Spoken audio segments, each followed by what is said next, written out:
let's look back to the future. This is 2015. 2015 is in our past, but this movie, it's in their future. The movie that we're talking about is Back to the Future. Have you seen Back to the Future? 1985 movie? No? Have you seen Back to the Future 2? The movie we're going to watch today, we're going to look at today, is Back to the Future 2.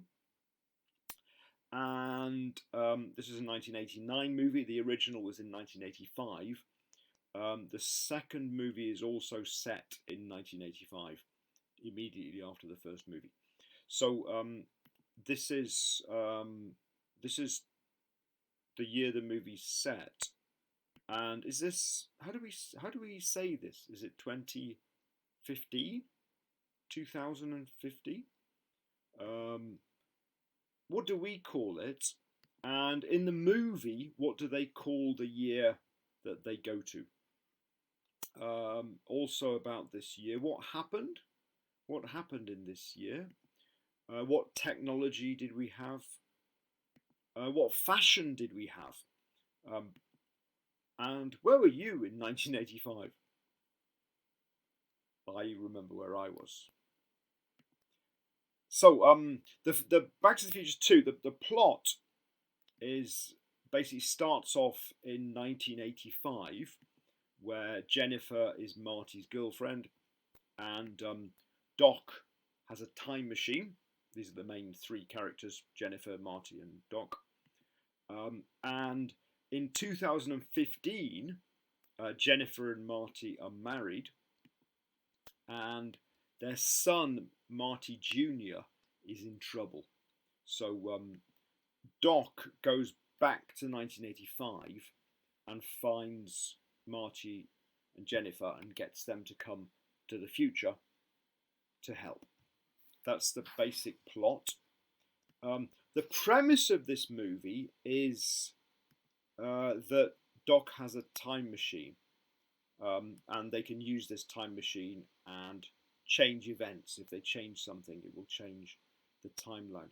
Now, I'm pretty sure that time travel is impossible. So as a premise for a movie, I don't think this is a very good, this is not a realistic possibility. Having a time machine is not a realistic possibility. If there is a time machine, I'll just come back in time and I'll delete that part of my video. But I don't think time travel is possible.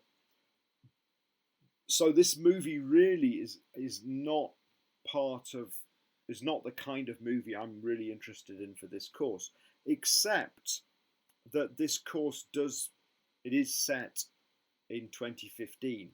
So it does make several predictions about what 2015 will be like. And I think it's interesting to look at what it gets right and what it gets wrong. So what I'd like to do is just have a look at this movie as you're watching the scenes, or if you want to watch the whole movie, please go ahead and watch the whole movie. I'm just going to show you a few scenes from the movie. And as you go through, just make a note of all the things that it predicts about 2015. Here are a few words that you'll hear in the first few scenes, the first few clips of the movie. Mr. Fusion, Skyway, Alpha Rhythm Generator, Holomax, Trank. And I'd like you to try and think about what each of these words might mean. So, for example, Skyway is a lane for flying cars. Now, I'd like you to go off and watch the scenes. As I said, if you want to watch the whole movie, go and watch the whole movie and then come back. And you'll need to answer some questions. As you're watching, make a list of the predictions in the movie. Just make some notes. And I will see you later. Actually, you'll see me late. Well, when I say later, it will actually already, when you watch already, I will have already been in the future. So It's kind of in my future and your past when I will see you. But, well, you'll see me. Anyway, bye-bye. You'll see me later. Is it late? Is it later yet? Is now later?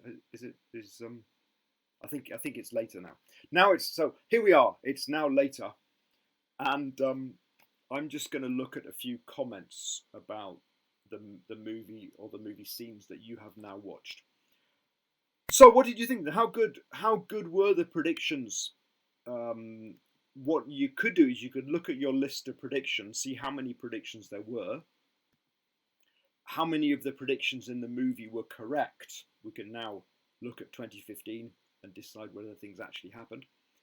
You could give like half a point if it's partly correct, and we could then work out a percentage. We could give this movie a score for how well it did at predicting the future. Here are some things then. Here are some things that I noticed. Most of these were in the scenes that we just saw. These are all in the first kind of 20 minutes of the movie. We got flying cars. I don't think those have happened yet. Goggles. They're all wearing these goggles where they can see. Those are a bit like Google Glass, which came out a few years ago, then immediately stopped existing. The forecast, the weather forecast in this movie are very accurate to almost within the second. There are no lawyers in the movie. Power laces. These were all dog walking drones. These are all in the first few minutes of the movie. They weren't in the scenes that I showed.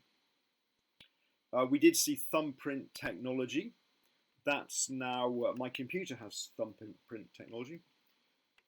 Voice activated lights. I think that's kind of a thing. Dehydrated pizza is perhaps not a thing. The hanging fruit thing. They're very big flat screen TVs that they certainly didn't have in 1985, and I think they certainly did have in 2015. Video calls are very much around now. Call monitoring, so people listening in on telephone calls. I think that happens. A Japanese boss. So this was set in the 1980s, and by the 1980s, in America there was a lot of Japanese technology, a lot of Japanese products. But in terms of the business world, I don't think there were so many Japanese managers. So American companies were run by American people in America. Japanese companies were run in Japan by Japanese people. Fax machines. I guess in the 1980s, this was a kind of future technology. Perhaps not anymore. There's a few more details that we see in the film. There's a scene early on where there's a lot of laser discs are in the garbage. And laser discs were new technology in the 1980s. But they were not around for very long. There's $2 for a Pepsi. In the 1980s, $2 for a Pepsi seemed incredibly expensive. A Pepsi was around 40 cents. In 1965, 20 years earlier, a Pepsi had been 10 cents. So this is almost a predictable increase in the price. And in fact, Pepsi do cost around $2. There's a few things that you might not have noticed watching this movie. First of all, the fashion. People didn't wear sports clothes or athletic training clothes except when they were doing sports in the 80s. It wasn't common for people to go out in a tracksuit. I think that's something that has happened. Kids are using their devices at table. I think that's something that would not have happened in the 1980s. It does happen now. Suburban poverty used to be in the 1980s. The suburbs, the areas around cities, were usually very wealthy. The centre of urban centres and rural areas were poorer. This is something that's kind of changed, and we see this in this movie. Tranquilizers, so using tranquilizers seems to be widespread in this movie. I think that happens as well. So some things that you may not notice when you're watching a movie that's been made in the past and is set in the future. You may often not notice the predictions that were correct. The things that they got wrong are really obvious, but often the things that they got right, we just don't notice because that to us is now normal. And also another thing about culture, a lot of culture is invisible. It's sometimes been likened to an iceberg. So we have visible culture and invisible culture, and so there are things we can see. We can see the structures, so we can see buildings, we can see technology, we can see clothes, we can see what people are wearing, we can see what people are doing, we can see their behavior. We can't see history. We can't really see the processes or politics. We can't see, and people's values. Those are not always obvious, and their beliefs, their assumptions, the relationships often we can't see either. So culture is very deep, and we have to be careful that we're not just looking at the visible part above the water. In more simple terms, the visible side of culture is what and where things are. The invisible side is how and why things are, and those are often more interesting questions. Another side, a bit of background information about Jennifer.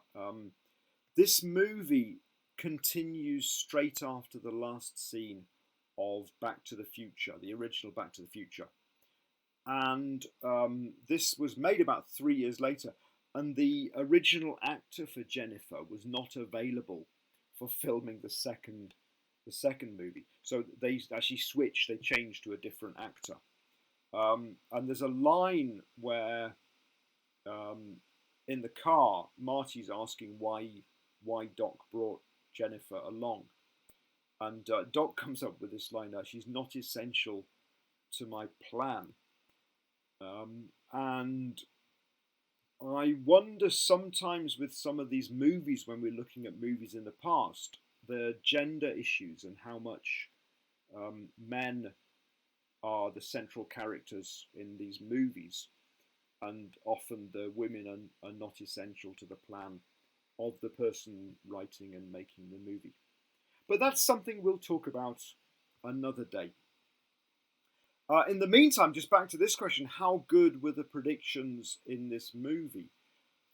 Of movies set in the future, I think this movie does very well. I think a lot of the predictions, obviously not all the predictions came true, but a lot of the predictions did come true.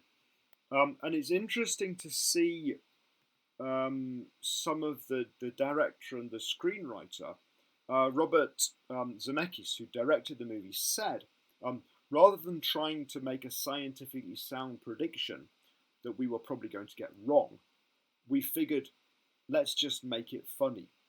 So they were trying to have fun with their predictions of the future. Bob Gale, the screenwriter, said, we knew we weren't going to have flying cars by the year 2015, but God, we had to have those in our movie. So they knew some of the things that they got wrong. They did know they'd got wrong. But I think it's impressive how much they did get right, and not just details like the fingerprints, but the things like the suburban poverty, the tranks. We don't call them tranks, but that's a social phenomena. And the way the kids have their goggles on at table, which is very similar to kids today with their smartphones at table. So I think they did very well. That's the end. Well, in fact, there is a Back to the Future 3, But that's another movie that you can also go ahead and watch. That's all.